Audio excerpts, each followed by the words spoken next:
Phone అక్రమ tapping కేసులో వాంగ్మూలం ఇవ్వాల్సిందిగా కేంద్ర హోంశాఖ సహాయ మంత్రి బండి సంజయ్కు సిట్ అధికారులు సమాచారం ఇచ్చారు. ఆయన ఫోన్ ట్యాప్ అయిందని, దీనిపై స్టేట్మెంట్ ఇవ్వాలని కోరారు. దీనిపై స్పందించిన బండి సంజయ్, ముందుగా నిర్ణయించిన కార్యక్రమాలు ఉండటం వల్ల 1-2 రోజుల్లో స్టేట్మెంట్ ఇచ్చే తేదీ చెబుతానని తెలిపారు. బీఆర్ఎస్ హయాంలో ఫోన్లు ట్యాప్ చేస్తున్నారంటూ పలుసార్లు బండి సంజయ్ ఆరోపించారు.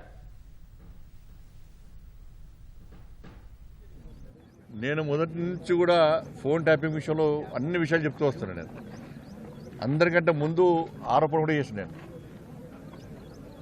ఇది హైదరాబాద్ కేంద్రంగా జరిగింది, సిరిసిల్ల కేంద్రంగా జరిగింది. ప్రణీత్ రావు అనే వ్యక్తి ద్వారా సిరిసిల్ల కేంద్రంగా ఈ ఫోన్ ట్యాపింగ్ జరిగింది.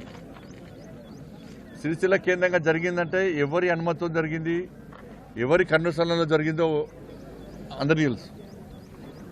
మరి సిరిసిల్లనే ఎందుకు కేంద్రంగా ఎంచుకున్నారో కూడా తెలుసు అందరికి. కాబట్టి దీని మీద విచారణ జరపాలి. ఇవాళ ప్రభాకర్ రావు అనే వ్యక్తి అనేక కుటుంబాలను నాశనం చేశాడు. అనేక మంది మాలాంటి కార్యకర్తలు ఉసురు పోసుకున్నటువంటి మూర్ఖుడు ప్రభాకర్ రావు అంటాడు. ఈ ప్రభుత్వం రాచమర్యాదతో చేస్తున్నది. ఈ ప్రభుత్వం ఏర్పడిన తర్వాతనే ఆయన ఇక్కడి నుంచి వారిపోయాడు. ఈ ప్రభుత్వం కాంగ్రెస్ పార్టీ ప్రభుత్వం ఏర్పడిన తర్వాతనే ఫోన్ ట్యాపింగ్ నిందితులు అందరూ తప్పించుకునే ప్రయత్నం చేశారు. అమెరికా ఎప్పుడు వారిపోయాడు? కాంగ్రెస్ పార్టీ ప్రభుత్వం ఏర్పడిన తర్వాత. ఇలా కూడా కోర్టుకు పోయాడు. కోర్టు నుంచి ఉత్తర్వులు తీసుకొచ్చాడు. రాచమర్యాదతో వేయాలని చెప్పి ఉత్తర్వులు తీసుకున్నాడు. కోర్టును గౌరవించాల్సిన బాధ్యత మనకు ఉంది కాబట్టి దానికి అనుగుణంగా తప్పించుకునే ప్రయత్నం చేస్తూ ఉన్నాడు. ప్రభాకర్ రావు కానీ రాధాకిషన్ రావు అనే వ్యక్తులు కానీ వీళ్ళిద్దరూ అనేక మంది ఇతర పార్టీలకు సంబంధించిన కార్యకర్తలు ఉసురు పోసుకున్న వ్యక్తులు వీళ్ళు. ఇవాళ ఇతర పార్టీ నాయకుల ఫోన్ ట్యాపింగ్ కాదు, బీఆర్ఎస్ పార్టీ నాయకుల ఫోన్ ట్యాపింగ్ కూడా చేశారు. భార్య భర్తలుంటే ఫోన్ వినడమే, కొడుకు తల్లింటే ఫోన్ వినడమే, జడ్జిల ఫోన్లు కూడా ఫోన్ ట్యాప్ చేశారు. జడ్జిలు కూడా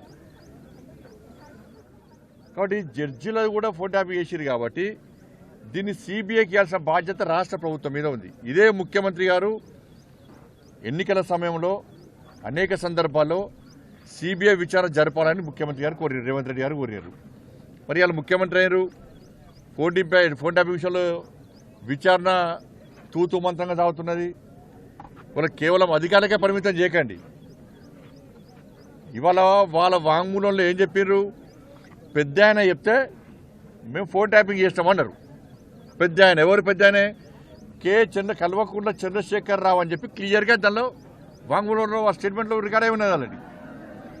మరి స్టేట్మెంట్లో భుజంగరావు రాధాకృష్ణరావు ఎవరు వాళ్ళిద్దరు స్టేట్మెంట్ ఇచ్చినప్పుడు రాధాకిషన్ రావు స్టేట్మెంట్లో పెద్ద ఆయనే కేసీఆర్ చెప్తే మేము ఫోన్ ట్యాపింగ్ చేస్తామని చెప్పి ఆయన స్టేట్మెంట్ ఇచ్చినప్పుడు నోటీస్ ఎవరికి ఇవ్వాలి? కేసీఆర్కు నోటీస్ ఇవ్వాలి. సిరిసిల్ల ఎవరి కేంద్రంగా జరిగింది? కేసీఆర్ కొడుకు కేంద్రంగా జరిగింది. మరి వాళ్ళిద్దరికి ఎందుకు నోటీసులు లేరు? అంటే ప్రభుత్వం వాళ్ళని కాపాడే ప్రయత్నం చేస్తున్నది. లోపాయకార ఒప్పందం, కాంగ్రెస్కును బీఆర్ఎస్కు లోపాయకార ఒప్పందం.